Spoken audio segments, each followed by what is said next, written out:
I try not to subscribe to the I guess to the categories. I guess there's so much stuff out there, you kind of have to have it now, right? Right? Old to the home studio, right? Because it's like 1,000 records coming out a day. So I guess like, maybe that's just a way of organizing it in some kind of way. Cool. So let's get started. So today is Monday, March 10th, 2025. Who are we speaking with? Kalim Shabazz. So, question number one, what do you want your legacy to be? What do I want my legacy to be? Um, I don't know. So when you say what do I want my legacy to be, it makes me think about other people who aren't here and what their legacies are. And so, I hope that my legacy is I don't know, reminiscent of, like Carlos Sanchez, He was like, when you speak of Carlos's name, like it's only positive stuff, you know, sort of about the music, supportive of everybody. I mean, I guess that's what I aspire to. I love that. I think that's a fair assessment. Um, Kai Fikencha from Germany says, "What's up?" Gives you a shout out. Um, Hey, what's going on? he said, I told him I was going to interview you. So the second question will come from Uh-huh. um actually he may be a good ghostwriter for you, actually, because he's a very good author. I don't know Okay. if he writes, but given his knowledge of house Maybe I'll check. music on the low, I think you guys should connect. Um, so please ask Glenn to tell Okay. his version of the history of the party of Afterlife from beginning to end. Why and how did it start? Who named it? Who found the location? What were the legalities, illegalities? Who did the booking? Oh, wow. Installed the sound system? And based on what criteria? Boom. Let's go. Okay, so the inception of Afterlife. So when I was in college, we did a radio show. We had a little radio show. I went to college at Stockton University down in South Jersey, and me and my friend Rama, we had a radio show, the Brotherhood Mix. We just did parties on the campus. And so once I graduated college, I came back to the city. I thought that I was going to do my college parties. I thought that, we were doing the campus parties, but quickly I found out that it wasn't the college parties, I guess because we were in New York, and I didn't understand how competitive it was. Even I feel like I didn't even understand the magnitude of what we were really doing, right? Um, the name of the party, Afterlife. So it came out of Nightlife. And so we were like, our original hours were like from midnight to 8 in the morning. From midnight to 8. And so we said after Nightlife, there was Afterlife. So that's how we came up with the name Afterlife, you know. The I guess the logo, I guess it was a brainchild of me and Rama. I had another one of my other boys, Scott, was down with us from the beginning. And yeah, I met this guy in Queens. This was the days of Kinko's and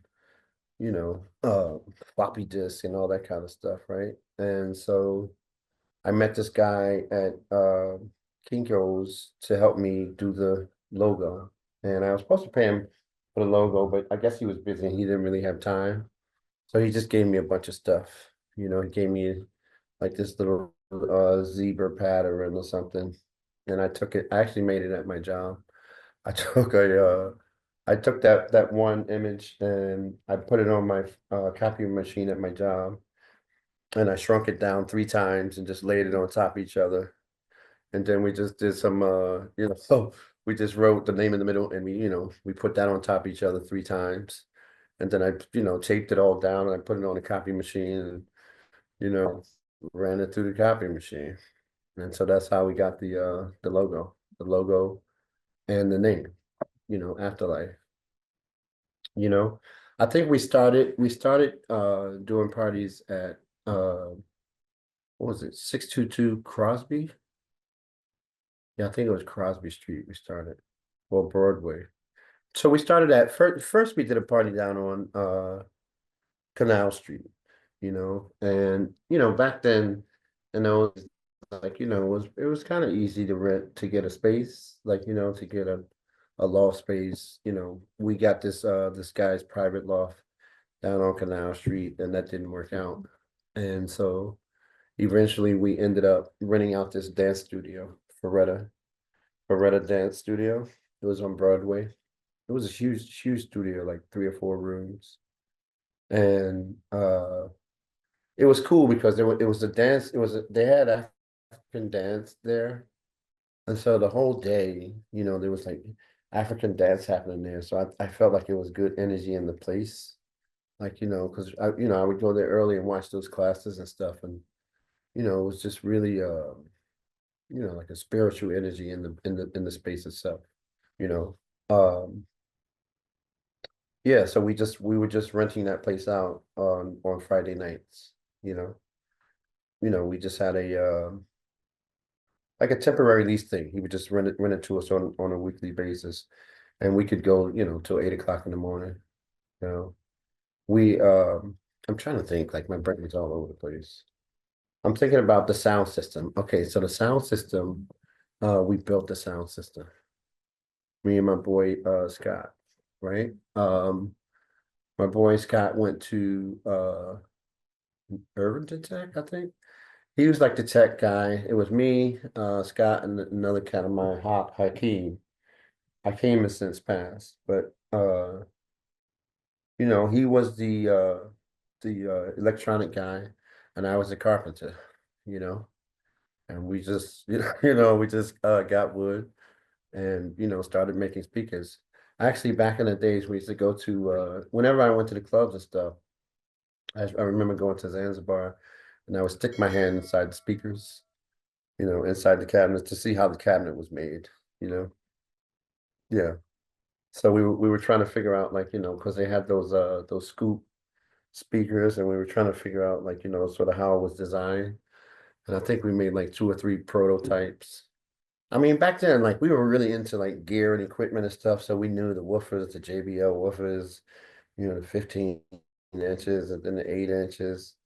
We went somewhere, stuck my hand in some Bertha's bass bottoms. We started making some Berthas, like, I was pretty handy like that. Like, making stuff. I was making DJ consoles and speakers. Yeah, so that whole sound system we built, from and just got it piece by piece.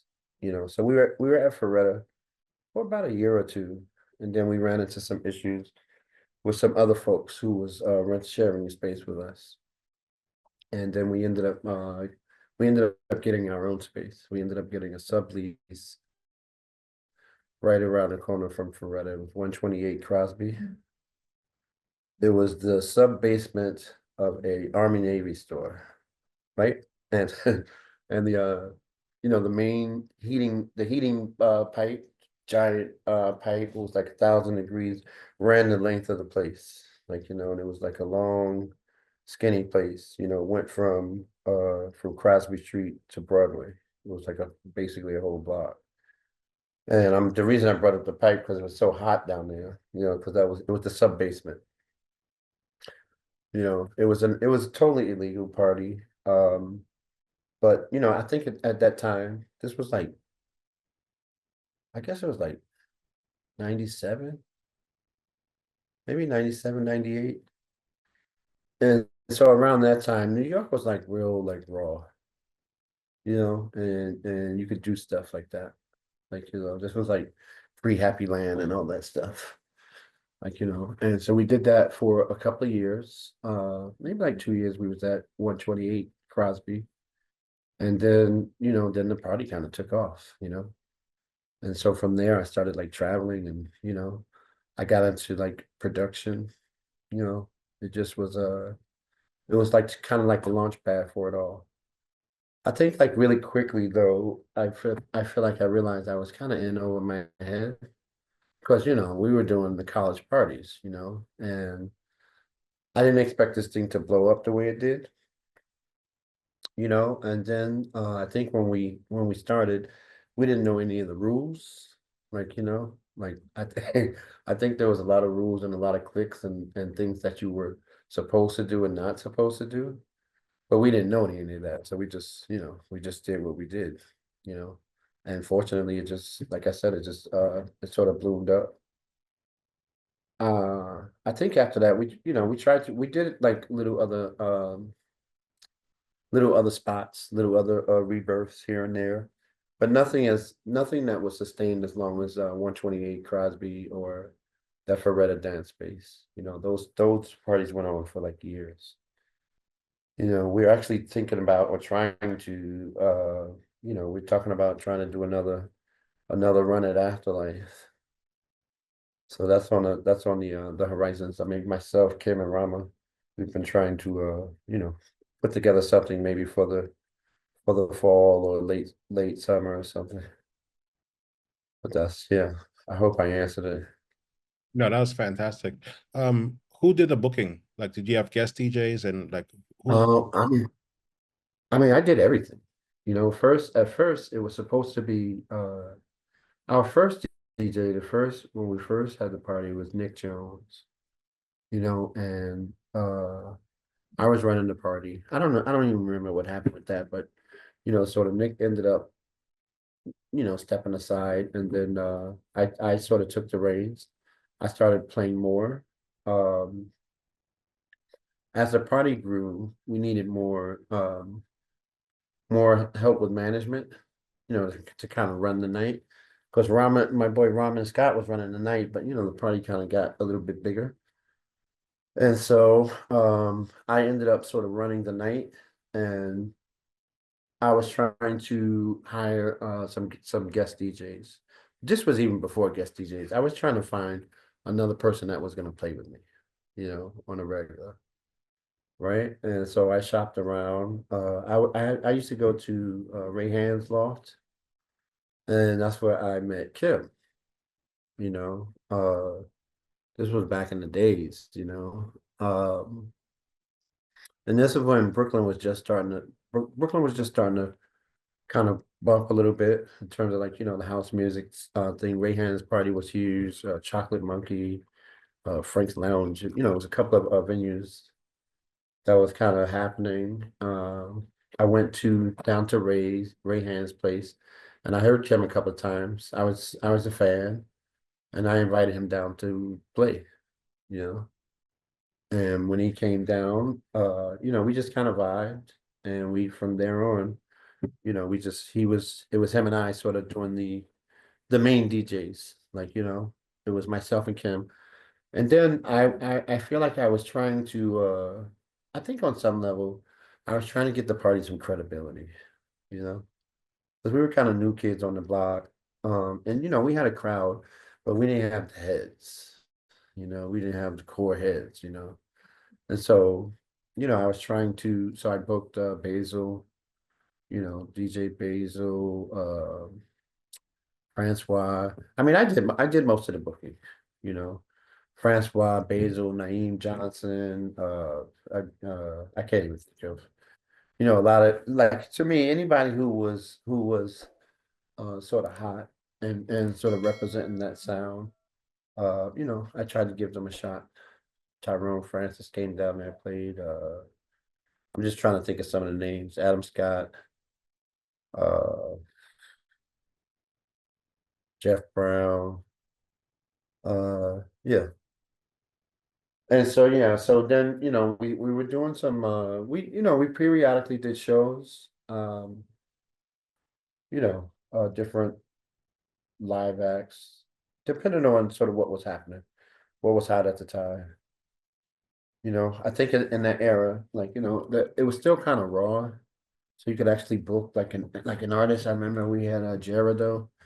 Remember Gerardo, Take a Stand for Love, Jomanda, like Cassio Ware. Like these were sort of the big acts of the time. Yeah.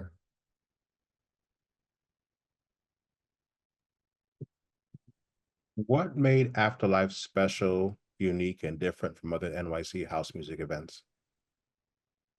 What made it unique and different?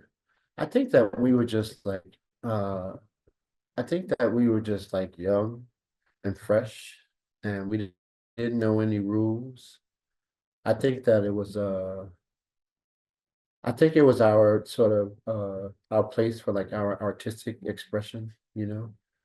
I think it was like it was like it was a cultural it was more like a cultural event, more so than a party, you know. This was before the fake hair and the fake eyelashes and the BBLs. So like, it was all natural was in, dreadlocks. We had the women there. Like it was I think it was just a culmination of the times, you know. Everybody was fresh and open and receptive, you know. I think Kim and I was sort of hungry and just really looking because both of us collected music, but I think it was hard to find forums where you could play that kind of stuff. And so we did a really good job of cultivating this space, that you could it was just deep dark underground, like, yeah. I think that's what made it special. Would a party like Afterlife fit into Manhattan nightlife in 2025? Why or why not? I think absolutely. To me, I think what's missing, I was talking to a lot of my friends about this.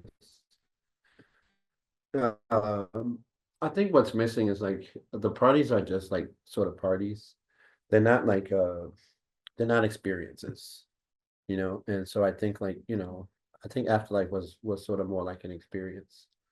Like, the music was, you had to tell a story. If when we first started, you had to play 8 hours. One DJ 8 hours, and if you couldn't play the 8 hours, then you couldn't play down there. 8 hours, and then later on we switched it to 4 and 4 hours. But this was even the before the era of the multiple DJs. So if I had somebody come down there and play, they played the whole night. From midnight to 8 in the morning. And so I think that lends itself to like allowing the DJ enough time to kind of stretch out and paint a picture, kind of create a space. And I think that's what's missing. You know, I thought that I thought that maybe like the young folks wasn't into it, but then I changed my mind on that because I went to a couple of parties recently, and it was really young group, really young people. Everybody looked good, all positive energy. Nobody had their phone out. You know what I mean? And the girls looked nice and the guys looked nice. I feel like the party sort of reminded me of like, when how it was when we were out, when we were going out, like in my 20s and 30s. Like, yeah. So I definitely feel like that's what's missing. And then I also feel like, like I think we kind of made DJing cool. I feel like back then, the whole world wasn't a DJ and it was like an art and a craft. And so I think that it would be good for people to experience the way it used to be, the roots of it, where it wasn't just about playing the top 10 hits or something, but it was really about, sort of finding these obscure hot tracks that like, you know, nobody had, sort of educating the crowd, turning them on to new stuff. I think everything now is just because everything sort of can feel a little bit contrived, And so I think like something organic, I think New York is prime for it. Yeah. Which current dance events in New York City best carry the afterlife spirit today? Oh wow. Which current? I can tell you the ones I like, the ones I go to, right? I like 718 sessions sometimes. I like I like the loft parties are good. I like the Francois parties. Um, I like the thing that what's his name? Antonio Ocasio did something in the park. I don't know the name of that event. I know it happens in the park after Soul Summit. I like that event a whole lot.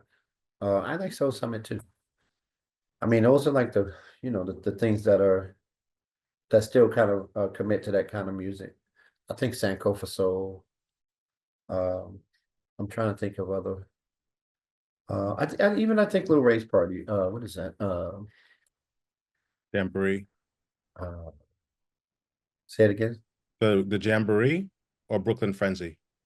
Not the Jamboree. The The Brooklyn Frenzy party. Brooklyn Brooklyn Frenzy. Yeah, there you go. Yeah, the Brooklyn Frenzy Party, and those parties are good. And the Jamboree is a classic. I mean, I think the Jamboree is probably the longest running outdoor event. In this genre of music. Kim, it was Kim, myself, Basil, was a whole group of us. We actually played at the first Jamboree, you know. Wow. Yeah, we did the first Jamboree. I still got some pictures from that event. I think this was Camacho was there, Kim Lightfoot, Tyrone Francis. Yeah. Yeah, that was the first Jamboree. I think it was like 30 years ago. Wow. Uh-huh. Where were you born and where'd you grow up? So I was born in Newark, actually. I was born in Newark, New Jersey. I grew up in Newark. I was a Nation of Islam kid, Muslim school all the way up to like eighth grade. My family was kind of big in the masjid. Um, yeah, I grew up in Newark, rigid upbringing, you know, super structured. My dad was the primary caretaker of the children. It was mostly boys. So yeah, you know, I grew up in Newark, Brick City. So, how did your strict Islamic upbringing influence your early interest in music?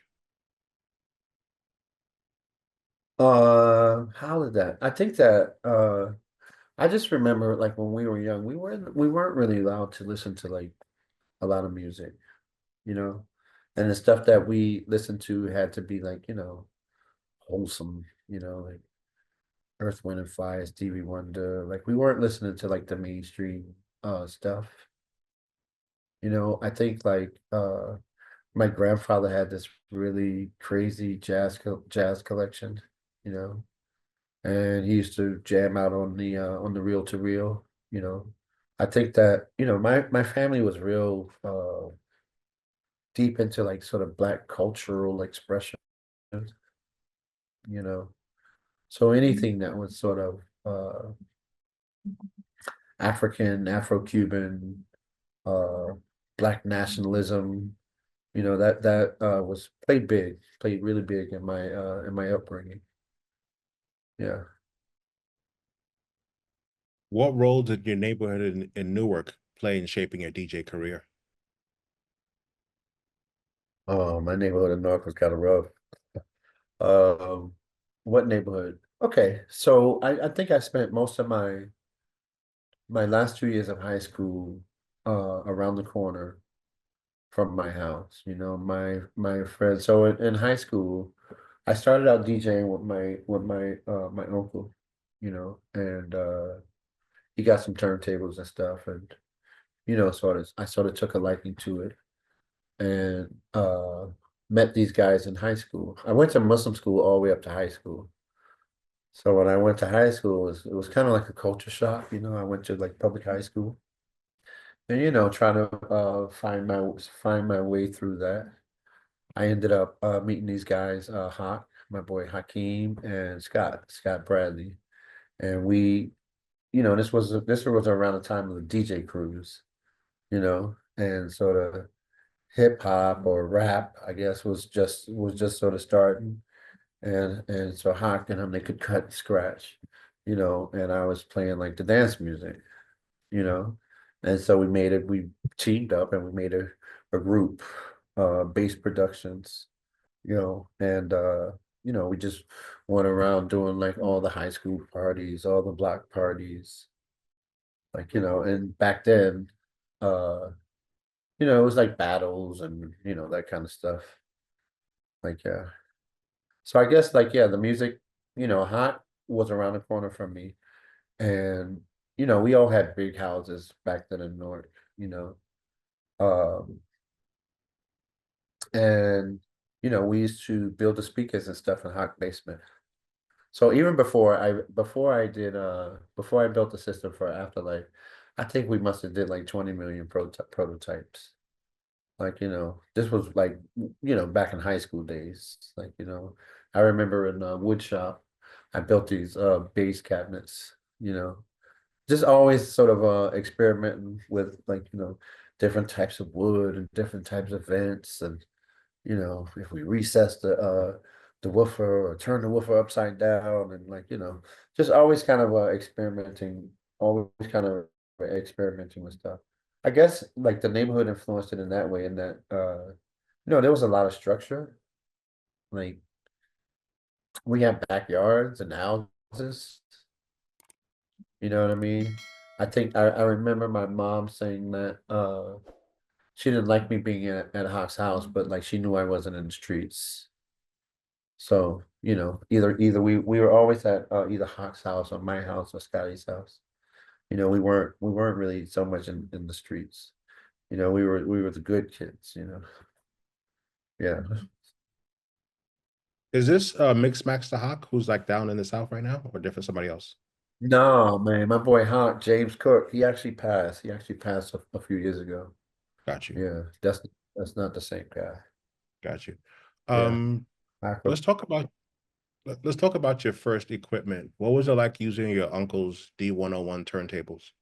Oh my God, that was crazy. So this is a crazy story. So in North there was the I guess the public transportation bus, It was the nine Clifton bus, and the bus got into an accident, and he was on the bus. Right? No, no, no. This is a good story. Like nobody got hurt, but he got a settlement. He got some money, and he bought some turntables. And I think, and so back then in that neighborhood, it was like the DJing stuff was just budding. But people wouldn't dare call themselves a DJ back then. Like, you know what I mean? Like people were buying records and collecting records. But like, I mean, I don't know if people were that apt to sort of put the DJ label, even if you had records and you played records, like because a DJ was like something special, you know. And everybody in the neighborhood was starting to get equipment, at least the older kids. I was in the next group of kids coming up. And so my uncle got these turntables, and my uncle was a few years older than me, and he used to he used to hide the cartridges. He used to unscrew the cartridges off the table and hide the cartridges, and I would always like hunt around his room and find the cartridges somewhere. So eventually he just stopped hiding them, and like because he didn't like me messing around with the equipment, but eventually he just stopped hiding them and sort of allowed me to play, you know. And I think back then this was even before 1200s had come out, you know, and it was just vinyl, and so I think because of that, because I started out that way, especially on those direct drives, really honed my craft, like really learn how to you know, how to use turntables, you know. Uh, yeah. And then from there later on, with Brace Productions, myself, Hawk and Scott, 1200s was new. I remember we went to Delancey Street, we went to Delancey Street and bought our first pair of 1200s, and I just remember they were heavy as hell. I had learned on the D101s, but when I teamed up with Hawk, and then they had the B something, the belt driven things. And so I had to learn how to play on those, which was really different from the direct drive. So I think those early days, sort of having to play on all those different types of equipment, really helped me hone my skills. We went to Delancey Street. I think we uh I think we hung sheetrock, my father and Hot's father, they were doing like construction and stuff, so they would give us like, little jobs and stuff. Go up there, hang some sheetrock, get paid for it. And then we had the little money that we saved from the parties that we were doing. And so we pulled all this money together and went to Delancey Street, got those 1200s. Yep. How did your family process or digest uh, your sort of conversion to secular music? Well, it wasn't really secular music, right? Because there was no in Nation of Islam, there was really no music, you know what I mean? Like, and so any music that it was always like, the positive stuff, right? I feel like in the masjid growing up, it wasn't like church, you know what I mean? Like there was no music and no singing and stuff like that. I mean, it was a lot of prayer, a lot of praying, a lot of whooping, you know. Um, yeah. I mean, yeah. I mean, it wasn't really secular music, but I do remember the first time I went to Japan and I was talking to my father about it, and he just couldn't wrap his head around it, you know. He kept saying, he said, wait, so they call you to Japan to play records? And I said, yeah. And he said, well, why can't they play their own records? Like he just, he just couldn't wrap his head around it. But I think like, my father's thing was like, you got to go to school. If you go to school, you could do anything. So I think that I don't know if they were so happy with it, but I was a good student. So they had to kind of give me some flexibility. Yeah. College radio. What was your experience like having a radio show in college at Stockton University? Man, that was crazy.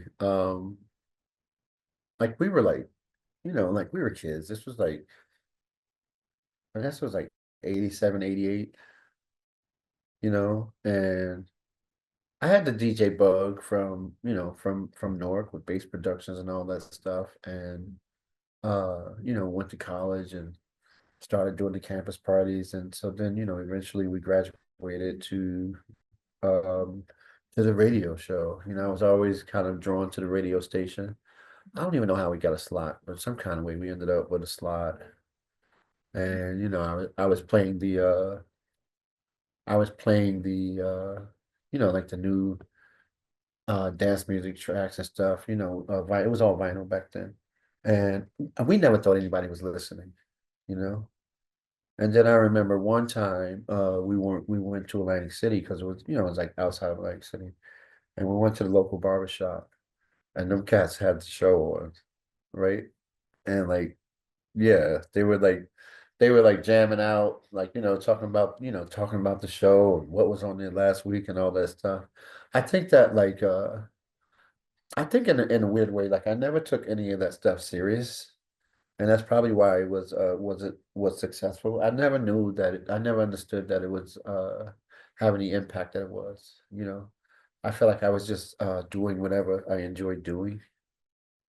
My intention wasn't to like, sort of, be the DJ on the scene kind of thing. I was just like having fun, enjoying what I was doing, you know. So eventually that the Brotherhood mix it was called. And eventually that thing blew up. And I think it was like a Wednesday, it was on a weeknight. And so we started doing these caravans, and we would do these caravans from Pomona, New Jersey to Manhattan, you know. And we would go to the parties, go to the World, go to Soul Kitchen, Save the Robots, what was it? The Sound Factory, not Sound Factory Bar, Sound Factory, you know, yeah. And so yeah, we were made these caravans coming up to New York City. And so it was the cool kids, all the cool kids in college, we had got in the cars and we came up to the parties and stuff. That was a good time though.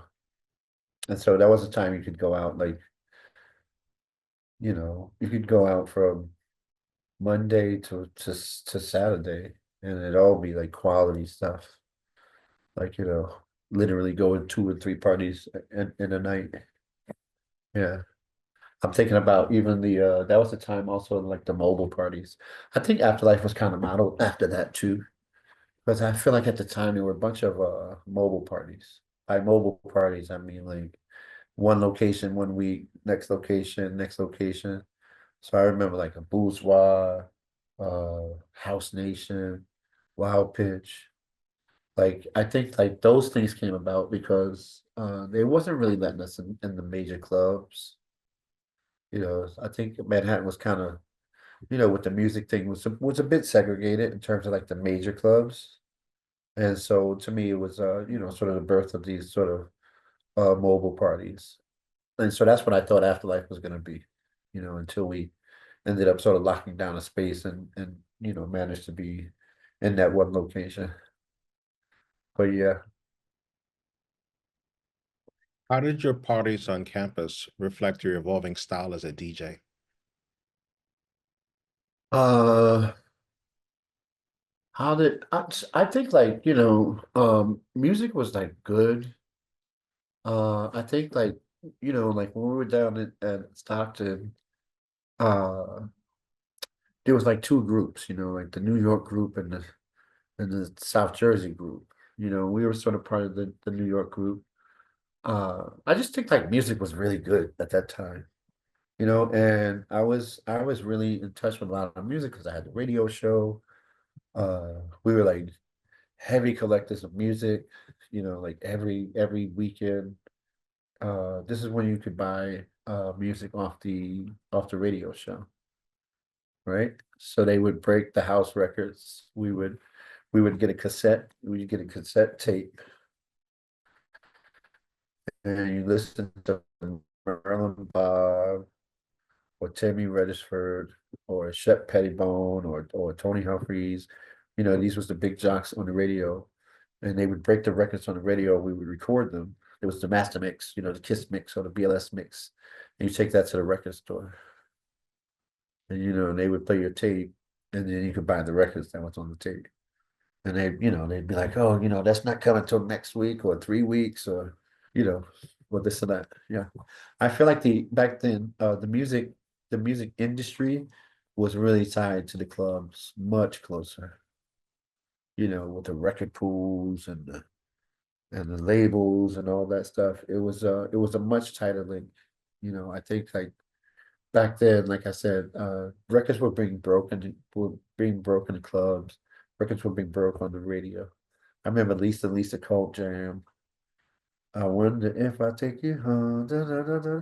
I mean, we waited like a month for that record for that record to come out. We were buying records up at Abby's Moving Records. That was the name of it, up in East Orange, New Jersey. And we would go up there with our cassette tapes, and like by the hot new tracks that they played on the radio. The mix was Friday night and Saturday night. Yeah.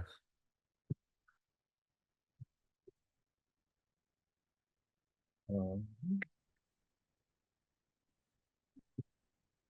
So from there, Afterlife, we talked about the concept and how it evolved. We talked about Uh-huh. Ferretta. Let's talk about Uh-huh. competition. So when you were doing your parties, there were other parties in New York City at the same time. So Uh, how did you navigate that the competitive nightlife scene in New York City? like I said, I didn't know that we were swimming among sharks. I mean, it was very competitive those years. We were sharing space with another party. I don't want to. I'm trying to keep it politically correct, so I don't want to, you know. But we were sharing space with another party, and they one night we went to pull out. So we what we had to do was we rented the place on Friday night, and so there was another group that rented the place on Saturday night, but then there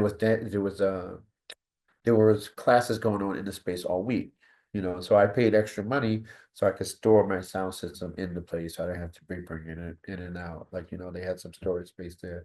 And so one night we go to hook up our sound system, and somebody slashed all the woofers out, you know, razor bladed, cut up all the speakers and stuff. I mean, we patched together whatever we needed to do to get through that night. And we got through that night. I remember we were at one space, and the competing party called the fire department on us. It was really cutthroat there. I remember one time we had this group of people came in. I think they were a group from Jersey, and they came into Afterlife, and they lit stink bombs. You know, they threw they lit stink bombs all over the place. Yeah, but I feel like back then things were it was really thriving back then. So there was a lot of people and a lot of money to be made, and so yeah. And then like I said, we were the new kids on the block, and I feel like a lot of folks felt like we shouldn't have been there. This is just my interpretation, like that we were just like some nobodies who just came along and did this thing, and it sort of kind of blew up, and so the guys who had more established events, there was a lot of sabotage going on. Yeah. I I, think like, I think I was really fortunate to have never struck back, because I felt like I had a clear understanding that if I did that, I wasn't going to be able to go out anymore, right? Because it was like groups of these, groups of people, and I didn't know who was who, and like, and last thing I wanted was some beef like that, like, so we just, took the lumps, and just stayed on the path. And thank God, I mean, we ended up outlasting them. You know, I think we just had a better product, and people liked our product better. let's talk about international. How did your international gigs, especially in Japan, change your perspective on your career? Uh, so I was doing Afterlife, and we ended up losing the space. Like, this was at we had our own off space. But the party was a hit amongst Japanese people. In the early days when we weren't really making that much money, like I feel like the Japanese folks kind of kept the party afloat, you know. And I think when Afterlife ended, when we were at that Crosby Street space, I was pretty like down in the dumps. I was a little bit depressed, and I was seeing this person, Japanese woman, and she asked me if I wanted to go to Japan, you know. So at the time, Japan had these like travel magazines. So like, if you were a tourist coming to New York, these are things you have to check out, you know. And so I think like we were listed in all those, check out this party magazines. And I think at the same time, I feel like there was house music was starting to explode in Japan, like with the dancers and the big parties and stuff. And uh when I went to Japan first. I think I had like 4 or 5 gigs, but I was kind of blown away. I didn't understand the international influence at all, you know. And so I feel like the first time I traveled, it made me understand why New York was so competitive, right? Because the money wasn't so much DJing in New York. The money was from from the gigs, from the international gigs, but you had to have the thing in New York to get to the international gigs, and I feel like it was truly a blessing that that I ended up having that experience going to Japan, and then I just started going more and more and more. I started doing other kind of business over there, like helped them open up some record stores. I consulted on a couple of on some clubs, and then I was buying like I ended up being like buying. I was a buyer for some lifestyle brands in Japan. So like things like jeans or whatever was cool in New York City, right? And then I started selling records. So this was at the time in Manhattan. The guys would be on the street, selling records. And I was avid record collector. And so whenever I saw records, I stopped. And I was just buying stuff, even stuff I didn't even need. And I ended up I sort of ended up doing this like record business, and so I ended up sort of being a buyer for two stores in Japan, and I started going there more and more and more and more. The party was a hit with Japanese folks, then from there, I had an opportunity to travel to Italy.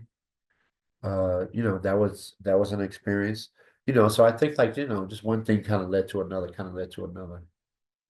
Yeah. I used to, well, I feel like at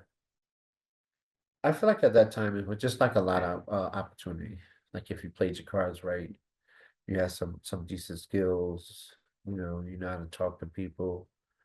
And like, the biggest thing was it made me understand that like doing a party in New York City was like an international business card, you know? Yeah. So if you got this business card, even when I traveled, I didn't realize like, so it would be like some little small event in Manhattan. Like I remember I did this party with this guy called Tight. A little small little party in Soho. Like after hours at some bar. But when I traveled, you would have thought that was like, you would have thought it was like the Palladium or something. Like, you know what I mean? So I think like when I realized that the perception outside of New York was tenfold. You know what I mean? I'm taking that out. We just doing this small little thing. And then, and that was my first experience going to Japan, right? So the party was over. I was kind of dejected, and when I went to Japan, I realized like we started this whole movement, you know. Like we had a huge fan base, all the Japanese kids trying to wear dreads, so everybody at Afterlife had the thick locks. There was a lot of weed smoking and you know, uh, and yeah, and so I went the first time I went there, I was kind of blown away, and it made me understand music. It made me understand playing music a little bit better, a little bit different, right? And so it was no longer a hobby.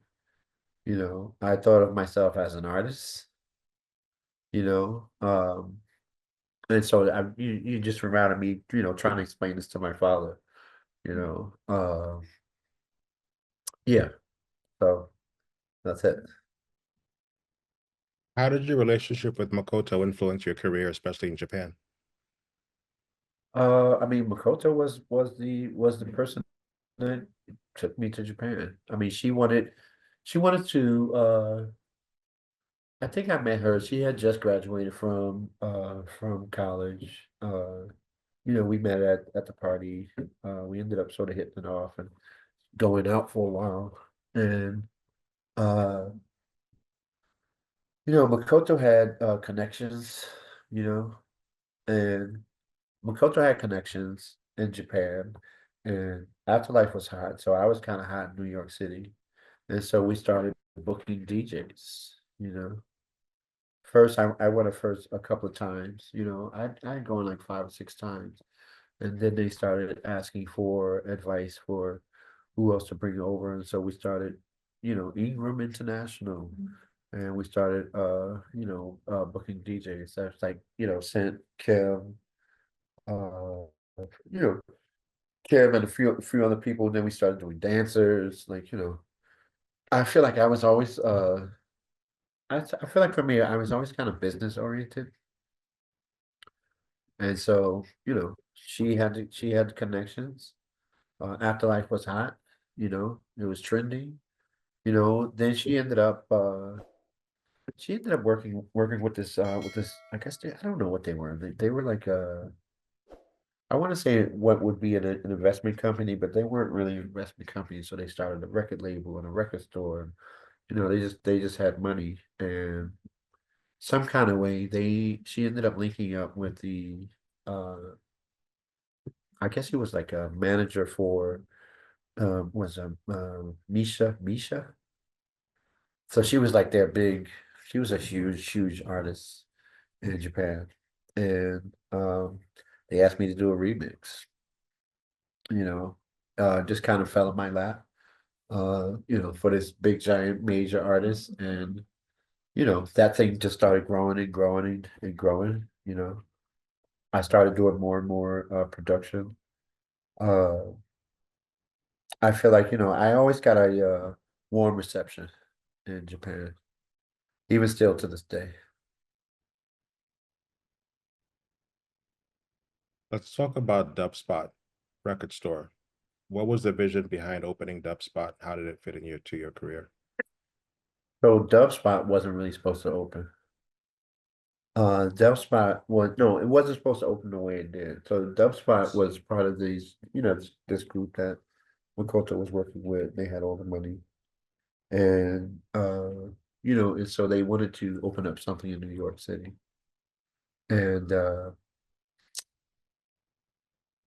so we did the legwork and all that stuff. And some kind of way, Makoto and these people kind of fell out. But we had all done all the legwork for the space in New York City and stuff. And so they ended up just taking their own money and opening up the store. And so it went from somebody else's money to sort of, their own money. And yeah, opened up the record store.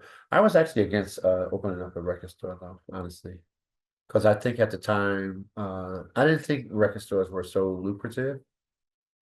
I think it was a lot of there was a lot of overhead, very little return. You know, I think back then you made like, I don't know, like $2 on a domestic copy and like $5 on an import copy, right? And so I think it was just, unless you were doing a lot of volume, like, it wasn't so lucrative to me. And so I was advocating for a recording studio.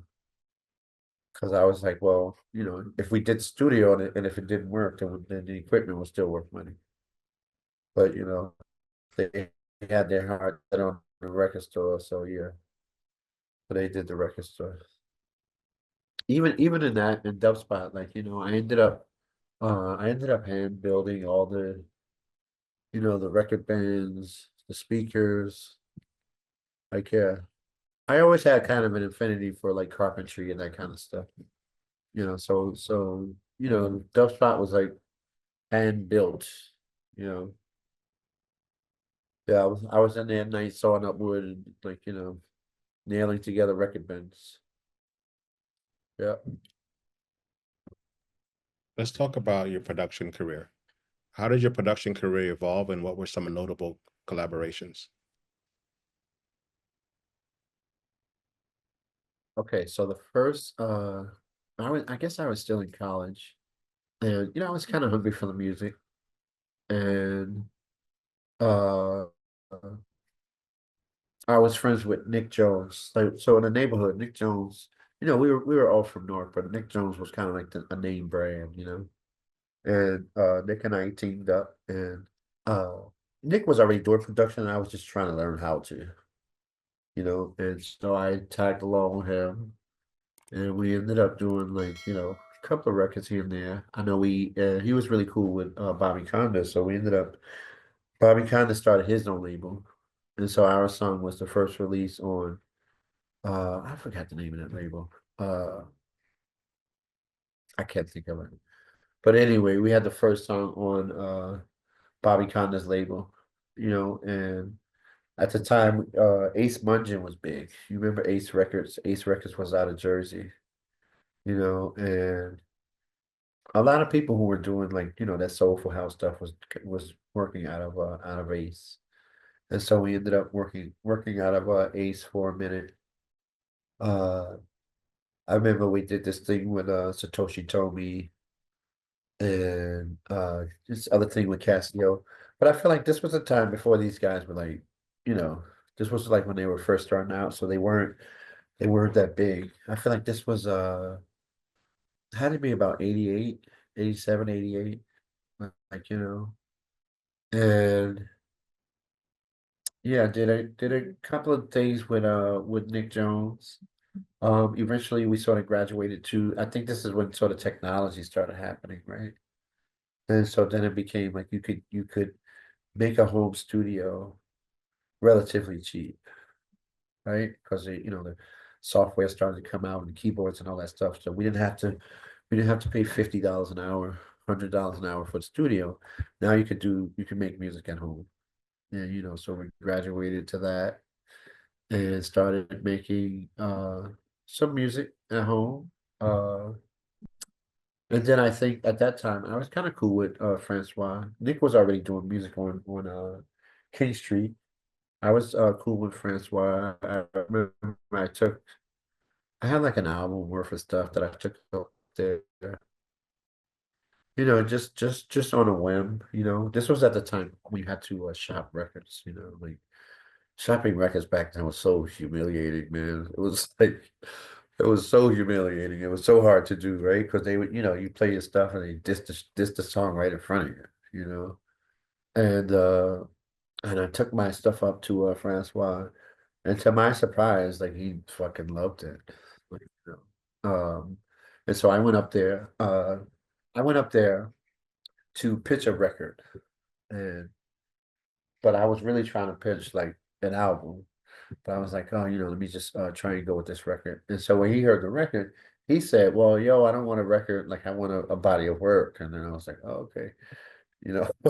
And so those things just kind of fell in line, right? And so was working on Wave, and then Nick had a relationship with, he said, King Street.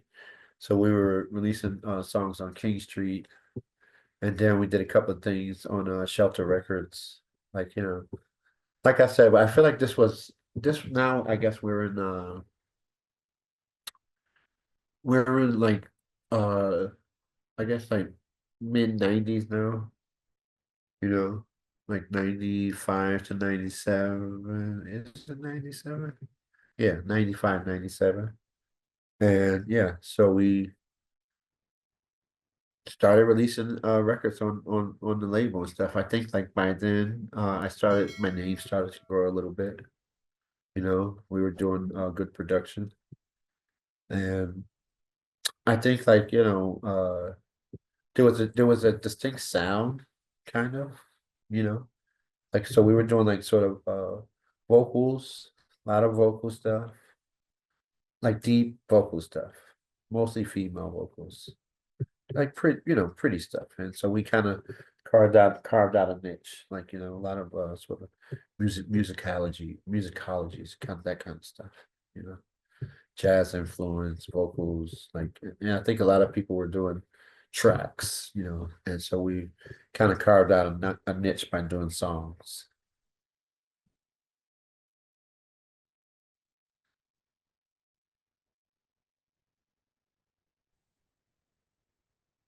Kind of ties into my next question of how did Francois K's involvement with Afterlife impact your career? Um, I don't know if Francois' involvement with Afterlife impacted my career. I think the relationship that we developed as a result of Afterlife, right? Because I think at the time when Francois first started playing down at Afterlife, he kind of disappeared for a while.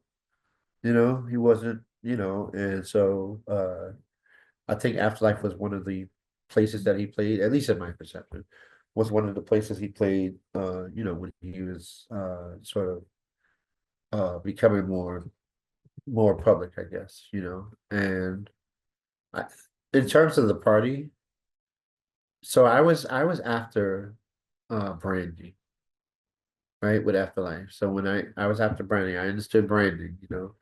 And so I knew I needed to have certain names associated with the party to give it the credibility. So we had like, you know, Francois, like, the biggest names that we could get just to kind of give it the stamp of authenticity, you know.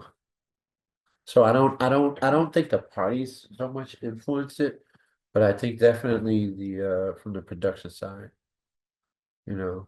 And then, from that I ended up sort of playing a couple of times at Body Soul, that kind of stuff, you know. That was like I said, it was just a time of you know, really openness. This was all sort of nine before 9/11. I think 9/11 put the kibosh on everything. Say more on that. I felt like, 9/11 was what, 2001, I think it was. And so I feel like everything was crescendo and everything was like flowing, like, people dance music was it was sort of, to me, it was like not just in the clubs, like, it was starting to become sort of mainstream. Uh you had the major labels sort of doing more house mixes and stuff like that. And the international business was definitely thriving. And so I feel like when 9/11 hit, like everything, the bottom just fell out of, labels went out of business and international travel was over. I think it took a couple of years for that to kind of rebound. Yeah. So I think even in that time, I just said that's why I went to grad school, because it was just sort of hard to get stuff going. And I feel like I always kind of went back and forth between school and DJing. And so yeah. So after doing that 9/11, I went to school, got a degree. Yeah.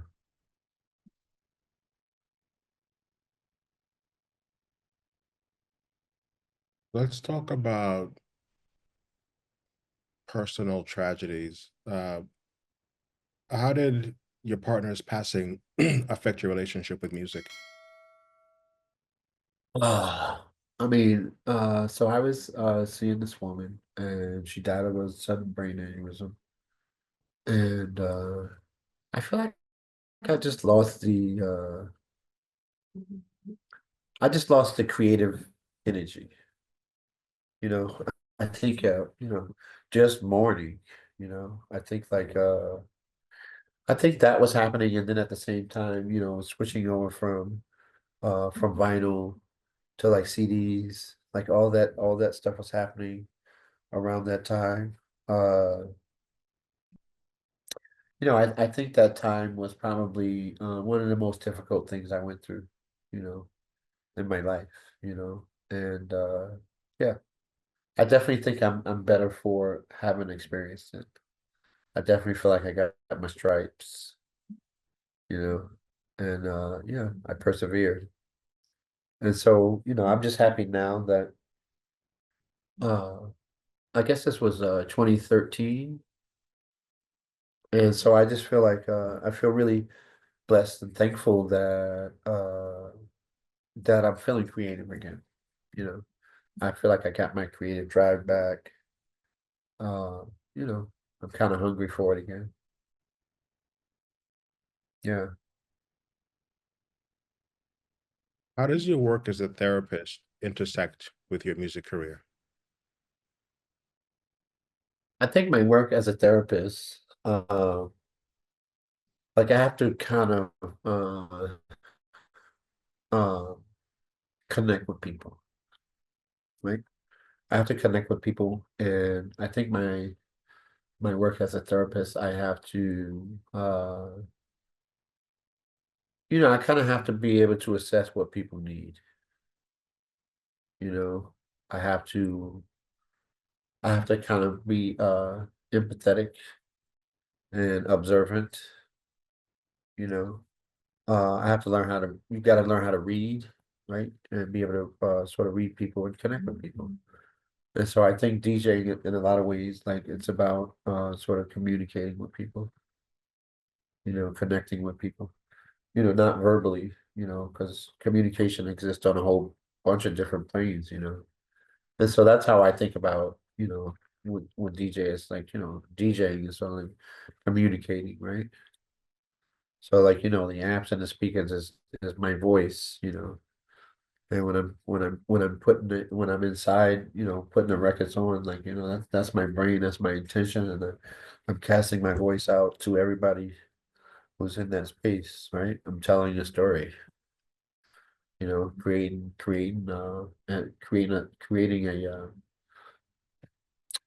you know, I guess creating a space, creating an energy, creating a story, creating an experience.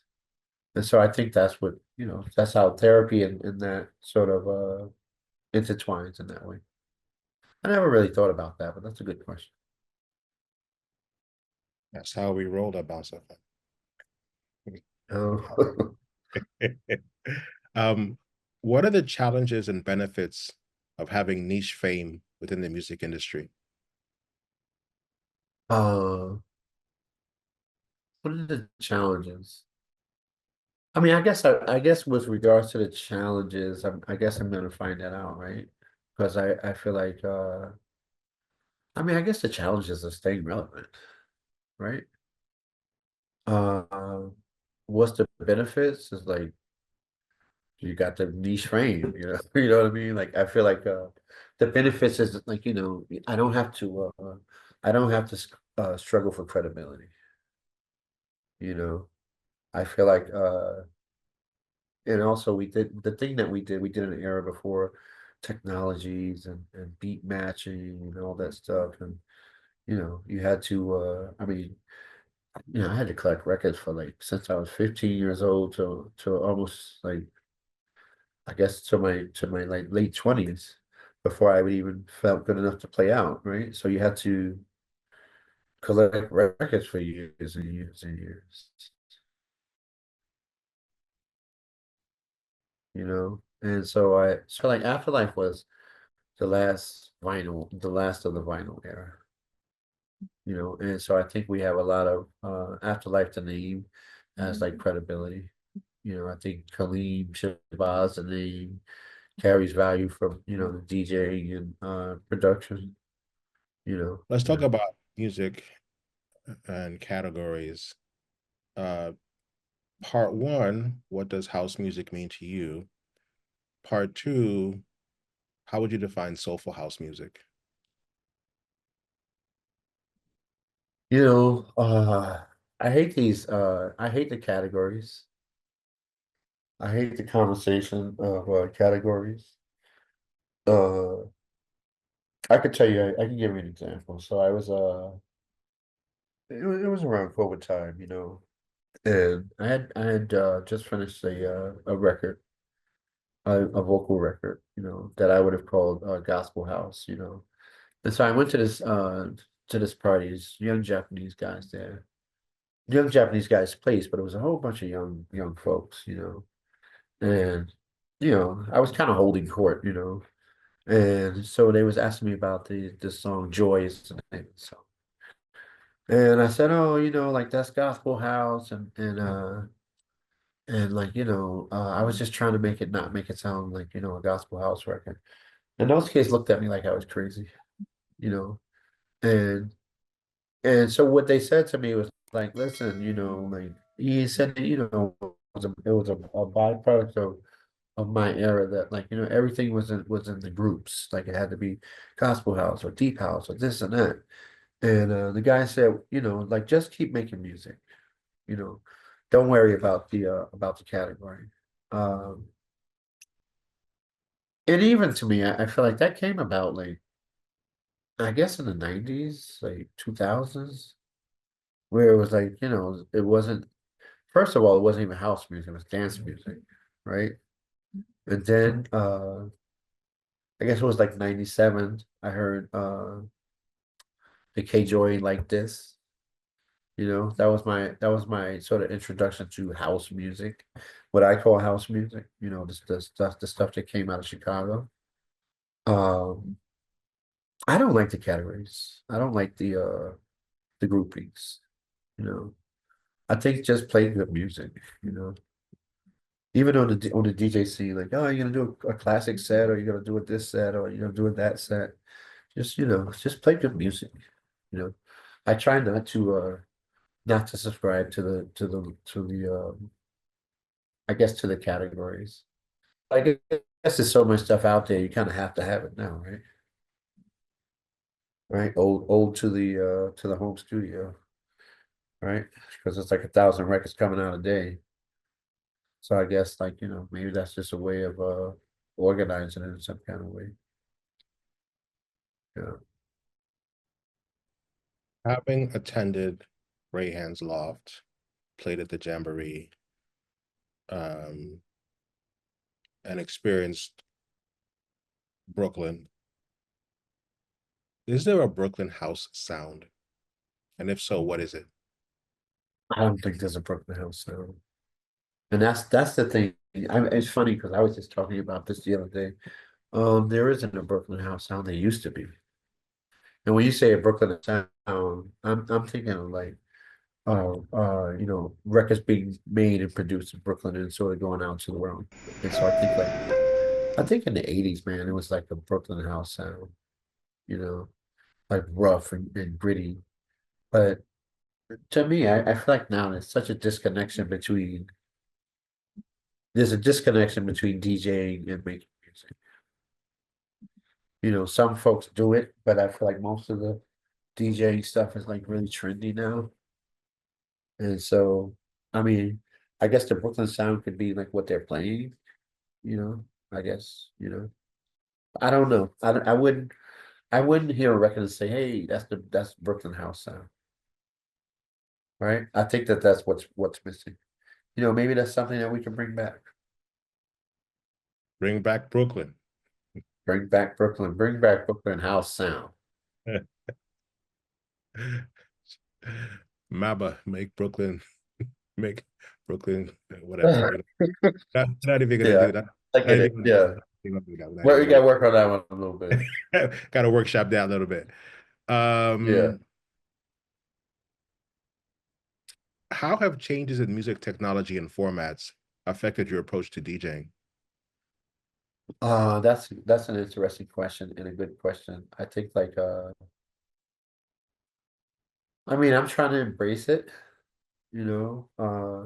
I mean I haven't played out in a while, so I'm trying to play out again, and so I have I had to buy, CDJs and software. I mean I did little gigs here and there, sort of off the computer. I mean I think that's gonna be a transition. That's gonna be a transition for me. But I do know that there is sort of a need still for some vinyl parties. So that's comforting. I think like right, so to me, to DJ now with the technology and everything, you have to be really well studied in your music. You gotta know your music, right? Because I think before, I could go to the crate and I could see a record cover, and that would be an inspiration to sort of play a song. And like you can't do that now. And the idea of DJing and staring at a computer screen is like not that appealing to me. So we'll see how it goes. I mean, if I want to get out and play, I mean that's what I have to embrace the technology, right? Because that's the way it's done now. Yeah.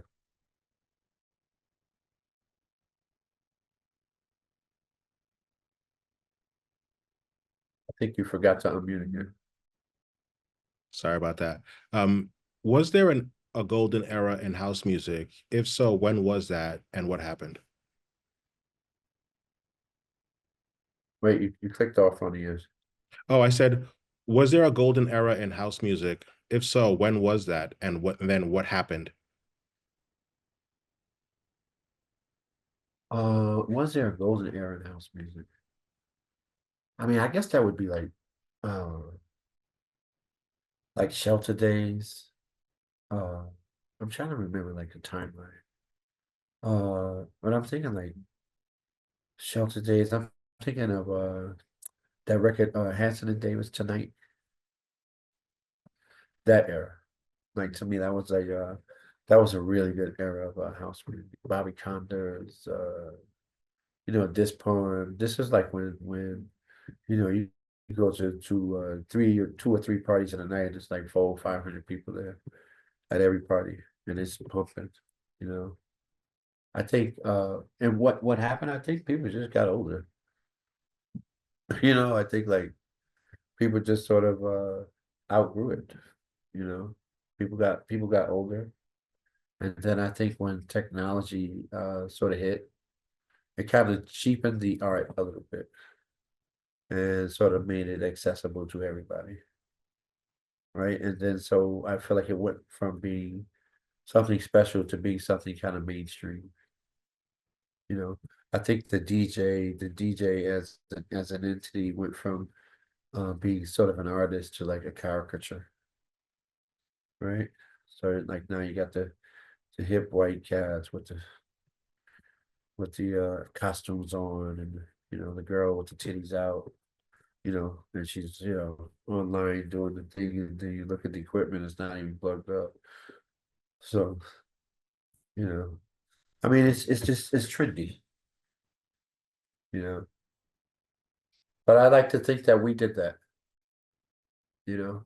I think that we made DJ cool, right? We made it like cool and popular, and went from the underground to the mainstream. Yeah. Advice. What advice do you have for the next generation? Uh,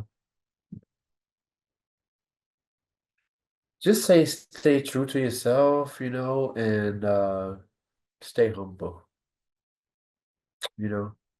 Stay humble. If I had it to do over, the only thing I would change is I think I would have more fun. You know, don't take it so serious. Like, I think that when things started to happen and things started to hit, like I became sort of little rigid about it, and so I think like enjoy it, enjoy the ride, because like your 5 minutes is gonna be 5 minutes, so I think like enjoy it more. Yeah. Yeah, I think if I I think back on all those trips and all those things I've done. My only regret is like I should have had more fun. You know, I took myself really serious, and so I think like don't take it so serious. I mean, at the end of the day, it's a party. You know what I mean? It's not like what I mean. It's not like rocket science or somebody's sick or it's a party. It's supposed to be for a good time, and so have some fun. Put your head down, right? Don't be so critical. You know, just enjoy the moment, appreciate what it is. I think like also like sort of just have respect for your colleagues. I think like I think that there's a lot to be said for community, and so I think like when I used to go to Japan, the best part of the night was after the parties, so after the parties, everybody, three or four different competing promoters did parties at night, but everybody ends up at Denny's, and so after the parties, Denny's was like the thing out there, the after hours restaurant, and like you see this crew over here and that crew over there, and it was just so much camaraderie, you know so much support. you know I think community is important in this, as we advance, and things get all saturated. I think the internet has made everything local, So, it's important to kind of to hold on to the nucleus. Yeah. Enjoy the ride. That would be my advice. Yeah. And the last question, if somebody wants to book you, how do they get a hold of you? Should they go to your IG? Go to my IG, Facebook, I'm back out there. I'm trying, I'm back on the treadmill. Kalim Shabazz. And I'm on all the social media platforms. Either Kalim Shabazz or Kabaz, Kabazz. Yeah. Oh, brother. Thank you so much. I appreciate it. This was a great interview, man. Thanks for your time. All right, Thank take you care. so much. I appreciate it. Thank you. All right, All peace. right.